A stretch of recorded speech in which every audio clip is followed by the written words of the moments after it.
Today we talk about how does face tattoos and blueprints relate to embryo appearance and euploid status. I'm Dr. Mark Amos, and this is Taco About Fertility Tuesday.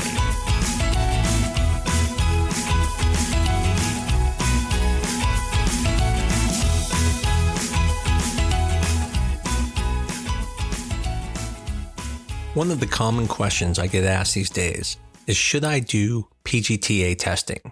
And that's when you test the embryo to find out if it is euploid. Euploid means, is it genetically normal or does it have abnormal chromosomes such as like Down syndrome, trisomy 13, trisomy 18, or any other type of chromosomal abnormality? And there's a lot of debate on this because if you are younger, you can make the argument that most of your embryos are going to be good. So if you put the best embryo back, you should then be able to get pregnant and you shouldn't have to worry about this. But if you are older, let's say over 38, there's a higher chance that the embryo is abnormal than normal.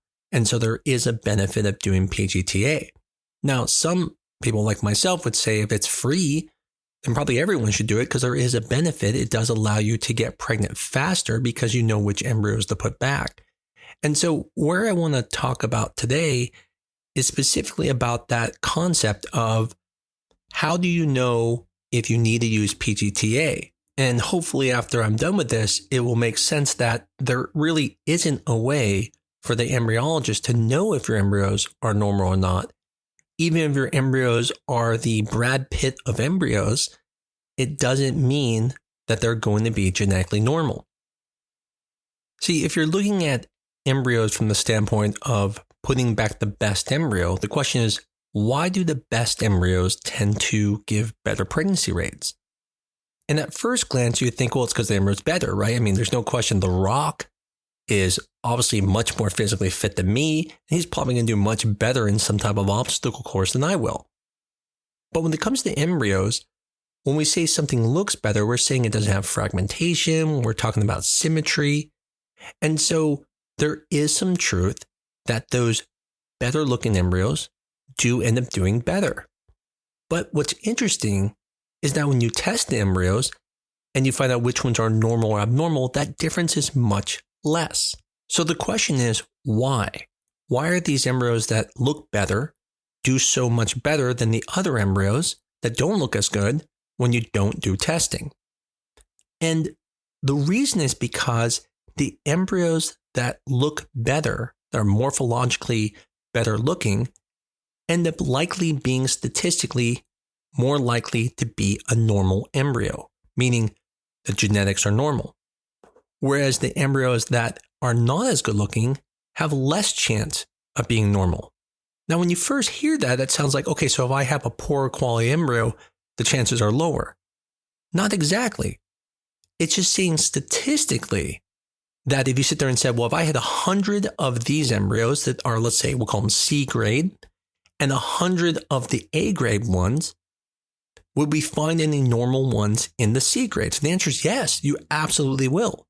But what you'll find is out of that 100 in the A, there's going to be more that are normal than that were in the C group. So if I'm just making up numbers, in the A group, it might be 70% come back genetically normal, whereas in the C group, only 40% would come back genetically normal.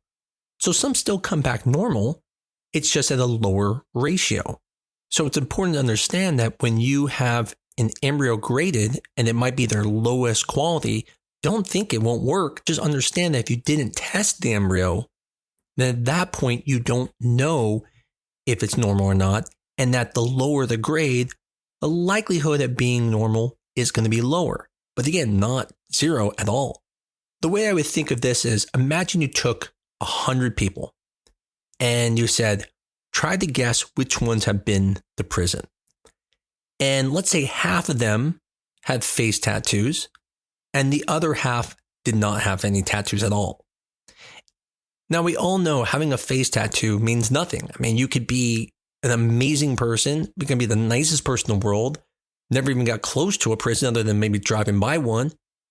But statistically, if you look at it and say, well, people who have neck and face tattoos, there's probably going to be more people in that group that have been to prison than people who have no tattoos. Now, if anyone gets offended, please understand this is being humorous.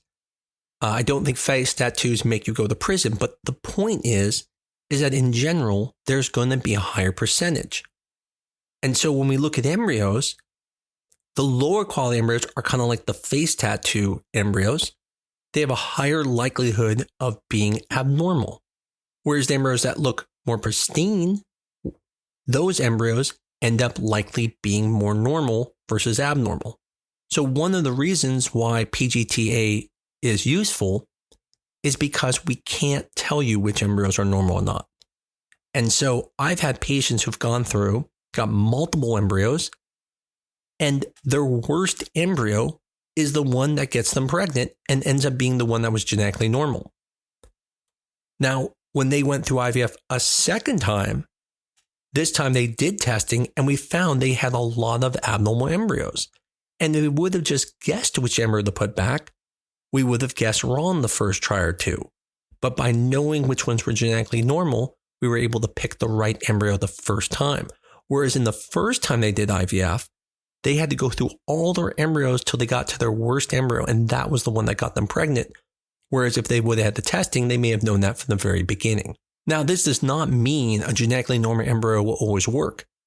Not at all. Matter of fact, about 60% of people will come away with a baby with a genetically normal embryo, but 40% of people will still probably not end up with a baby in their arms. So having it tested doesn't guarantee you're going to get pregnant, but what it does at least guarantee is that the embryo is going to be normal, giving you the highest chance of getting pregnant. So then one of the conundrums that comes up is, if we can't look at morphology to determine the embryo is abnormal, then the question is, if it's abnormal, shouldn't it not make it to the blastocyst stage? And this is actually very common. So like at our clinic, we only transfer day 5 embryos. We do not do day 3.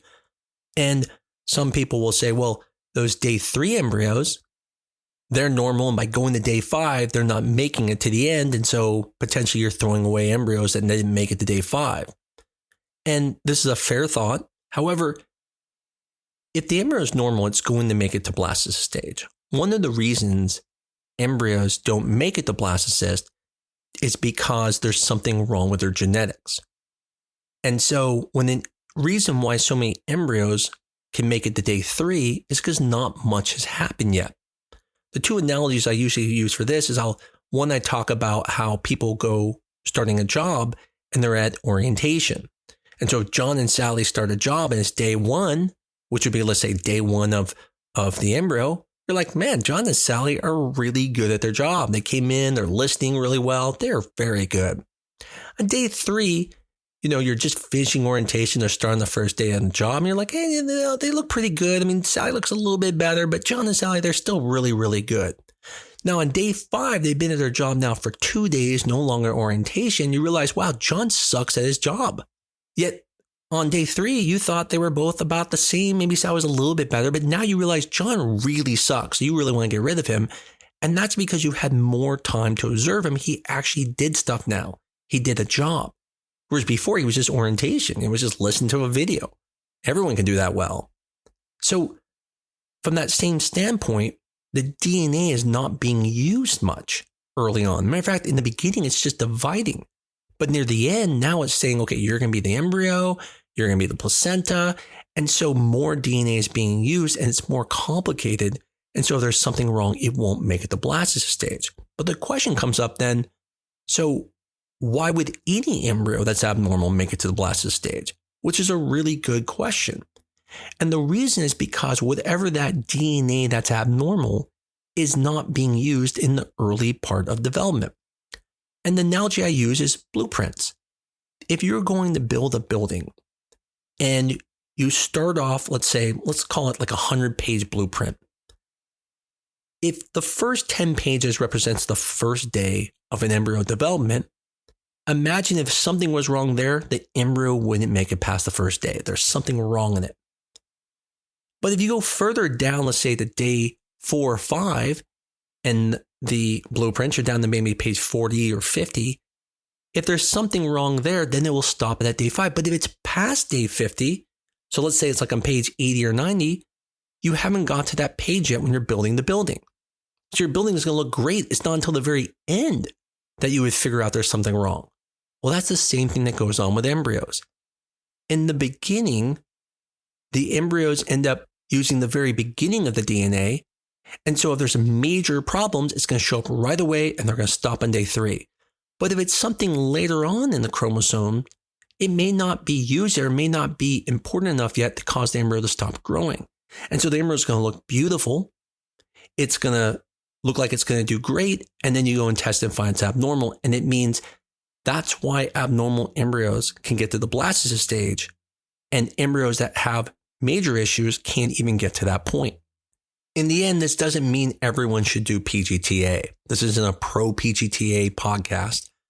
It's more just want people to understand how PGTA can help and why we're not able to decipher the embryos and their DNA just from the morphological appearances. Now, what's crazy is there's actually stuff coming down the line where we're going to be able to test the embryos without even biopsying them. That's one of the fears people have, is that when you biopsy the embryo, can you hurt the embryo? Which I've done a podcast on that before. And the answer is essentially no, as long as the person doing it is well qualified. But eventually, we're just going to take the fluid from around the embryo and the small cells that it gives off, we're going to be able to eventually predict which embryos will be normal or not without even biopsying the embryos. So it's really cool, some of the stuff that's going to be coming down. But for now, we don't have that. And the only thing we have is morphological appearances, which is what grading is, looking at the shape of the cells, looking at the symmetry of the shells, and things like fragmentation. And then the other thing we have is the ability to actually test embryos, where we take a biopsy and we get the DNA from the placenta, and we know the placenta DNA is the same DNA as the embryo, and so we can make decisions. Hopefully this was helpful to some of you, and as I always say, if it's not, but maybe one of your friends is going through it, it might be helpful for them. As always, I greatly appreciate everyone listening to this podcast. Please tell everyone about us. If you love us, give us a 5-star review on your favorite podcast medium, and send us any ideas that you think we should do a podcast on. I'm excited to say that we're going to have some new things on this podcast, such as guest speakers, and we'll eventually have some live debates between reproductive endocrinologists about different topics that patients have questions about. I look forward to talking to you guys all again next week on Talk About Fertility Tuesday.